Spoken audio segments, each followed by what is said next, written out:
सभी को नमस्कार, स्वागत है आप सबका एक बार फिर से। पॉकेट रॉकेट रूल नंबर 37 आज हम लोग डिस्कस करने वाले हैं। बड़े बेसिक से एक एक चीज़ आपको समझाएंगे। आर्टिकल्स हम पढ़ रहे हैं फिलहाल, पिछले 2-3 रूल्स में हमने आर्टिकल्स ही पढ़े हैं, तो आज का जो रूल है ये भी आर्टिकल्स पे बेस्ड है। तो क्या कहता है ये रूल?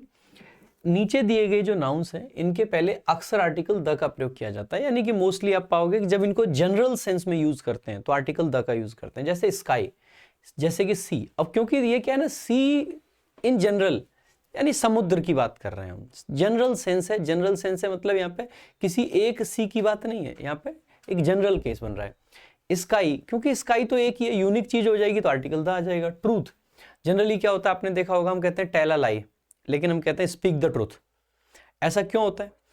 जब हम किसी से झूठ बोलते हैं तो एक मतलब एक कोई सिचुएशन को लेके बहुत सारे झूठ हो सकते हैं। जनरली ऐसा माना जाता है ना, आप किसी भी चीज को लेके बहुत सारे झूठ बोल सकते हैं। आप घर लेट आए, सच्चाई यह है कि आप किसी के साथ में पार्टी कर रहे थे, सच्चाई एक ही है, इसीलिए आप लेट आए। लेकिन इसके झूठ बहुत सारे हो सकते हैं। आप ये कह सकते हैं कि आज एक्स्ट्रा क्लास थी, आप ये कह सकते हैं कि एक दोस्त बीमार था उसके घर चला गया, आप ये कह सकते हैं रोड पे किसी का एक्सीडेंट हो गया था उसको हॉस्पिटल लेके चला गया, आप ये कह सकते हैं कि दोस्त के रूम पर पढ़ाई करने गया था। यानी कि डाइवर्स झूठ हो सकते हैं, उनमें से एक झूठ आपने बोला, इसीलिए हम कहते हैं टेल अ लाई। तो बहुत सारे में से किसी एक की बात कर ली तो आर्टिकल ए आ गया। But when we talk about truth, so generally ये कंसीडर किया जाता है कि किसी भी सिचुएशन में the truth must be unique. जो ट्रूथ होता है, जो सच्चाई होती है, वो यूनिक होती है। अगर ये यूनिक है, इसका मतलब आर्टिकल द का प्रयोग कर लेते हैं। ठीक है, जैसे वर्ल्ड, दुनिया की बात करेंगे तो ये थोड़ी पूछोगे कौन सी दुनिया, ये अपने वाले गोले की, दूसरे वाले गोले की, ऐसा कोई नहीं पूछता है। सो वर्ल्ड अपने आप में डेफिनेट है, इसीलिए हम इन द वर्ल्ड कहते हैं हमेशा। ठीक है, अच्छा ध्यान रखना, जो सेंस इन द वर्ल्ड का होता है वही सेंस ऑन अर्थ का होता है, और इस केस में अर्थ के साथ में आर्टिकल द नहीं लगाते हैं।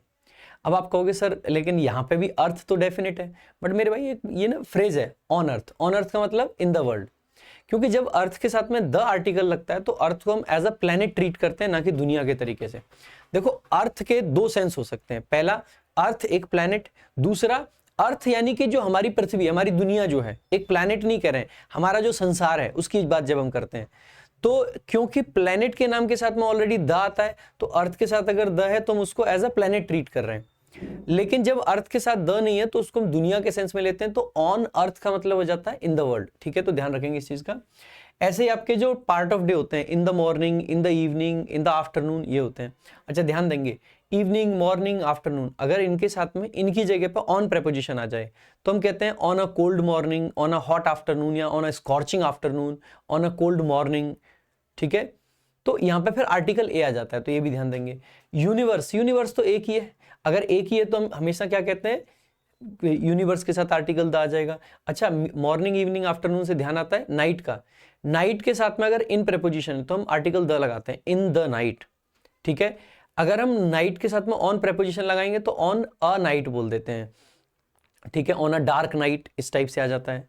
लेकिन जब नाइट के साथ में एट प्रेपोजिशन आता है तो कोई आर्टिकल नहीं आता है, एट नाइट बोलते हैं, एट नून बोलते हैं। ध्यान देंगे, पार्ट ऑफ डे के साथ में अगर एट प्रेपोजिशन आएगा या बिफोर आफ्टर आ जाएगा या बाई प्रेपोजिशन आ जाता है तो कोई भी आर्टिकल नहीं आता है। एट नून होता है, एट सनराइज होता है, एट सनसेट होता है, एट डॉन होता है, एट डस्क होता है।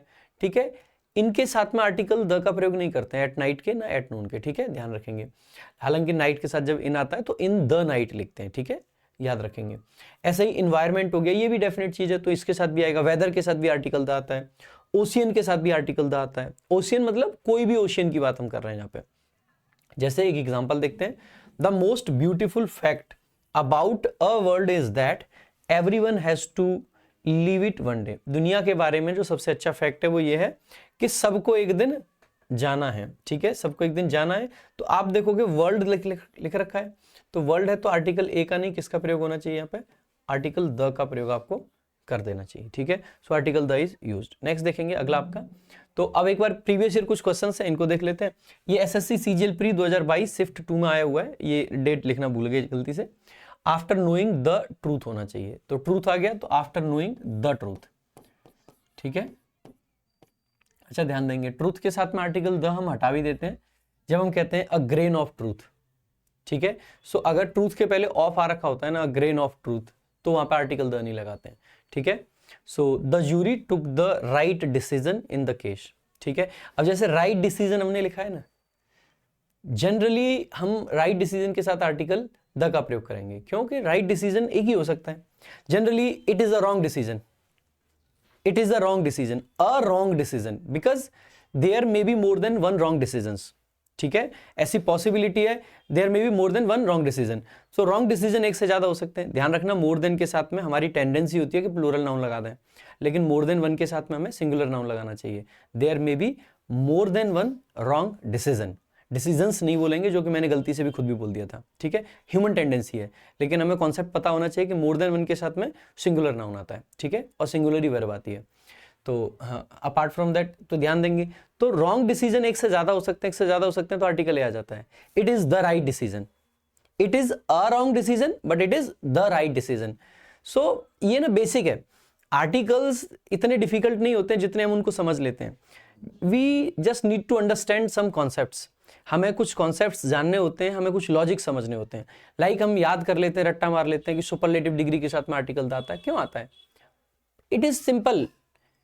सुपरलेटिव का मतलब क्या है मेरे भाई? बहुत सारे में से किसी एक का चुनाव करा तो वो डेफिनेट हुआ ना। बहुत सारे में से कोई एक है, सिर्फ एक की बात कर रहे हैं तो डेफिनेट तो आर्टिकल द आ जाएगा। कंपैरेटिव के साथ में आर्टिकल द क्यों नहीं आता है? सिंपल सी बात है, कंपैरेटिव डिग्री जब हम लिखते हैं जनरली हम नाउन ही नहीं लिखते वहां पे। ही इज मतलब लाइक बोल देते he is smarter than his brother, तो स्मार्टर अपने आप में सिर्फ एडजेक्टिव। आप कहोगे सर लेकिन सुपरलेटिव डिग्री में भी सिर्फ एडजेक्टिव होता है। वहां पे आप देखोगे कि वो adjective as a noun function कर रहा होता है। जब कंपैरेटिव डिग्री को भी एज अ नाउन यूज करते हैं ना तो आर्टिकल द आता है। इस पर किसी दिन एक डिटेल्ड वीडियो बनाऊंगा मैं, क्योंकि बच्चे रट्टा मार के बैठे हुए हैं, बहुत सारी चीजों को जस्ट समझते नहीं है, रट्टा मार लेते हैं, ठीक है। आगे देखेंगे, नेक्स्ट देखेंगे अगला जो आपका एक क्वेश्चन है इसी पे based. So this there was an interesting article, एक इंटरेस्टिंग आर्टिकल था। There may be more than one interesting article, ऐसा पॉसिबल है कि किसी न्यूज़पेपर में एक से ज्यादा इंटरेस्टिंग आर्टिकल हो, इसीलिए कौन सा आर्टिकल लगाया? आर्टिकल एन लगाया, ठीक है। इन द न्यूज़पेपर, एक डेफिनेट न्यूज़पेपर की बात की जा रही तो द न्यूज़पेपर लिख दिया। अबाउट किस चीज के बारे में? डेंजर्स। किस चीज के लिए डेंजर्स हैं? तो डेफिनेट डेंजर्स की बात कर रहे हैं, वो डेंजर्स जो इन्वायरमेंट के लिए हैं, तो आर्टिकल द आ गया। डेंजर्स टू द इन्वायरमेंट, तो वो डेंजर्स जो इन्वायरमेंट के लिए, तो डेंजर्स अपने आप में डेफिनेट है तो आर्टिकल द आ गया। और इन्वायरमेंट तो डेफिनेट होता है, तो एन इन्वायरमेंट नहीं लिखेंगे, आर्टिकल द का यूज कर लेंगे, द इन्वायरमेंट, ठीक है।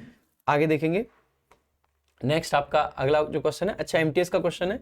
सो ये आपको कमेंट बॉक्स में आंसर बताना है क्या होगा इसका करेक्ट आंसर। अगर आपको लगता है कि जो मेरी वीडियोस हैं आपको हेल्प कर रही हैं, सो इस चैनल को और इन वीडियोस को ज़्यादा से ज़्यादा स्प्रेड करने में मेरी मदद करें। वीडियोस को लाइक करें, शेयर करें और लोगों तक जरूर पहुंचाएं। आज के लिए और अभी के लिए सिर्फ इतना ही रखेंगे। Thank you so much. जय हिंद, जय भारत।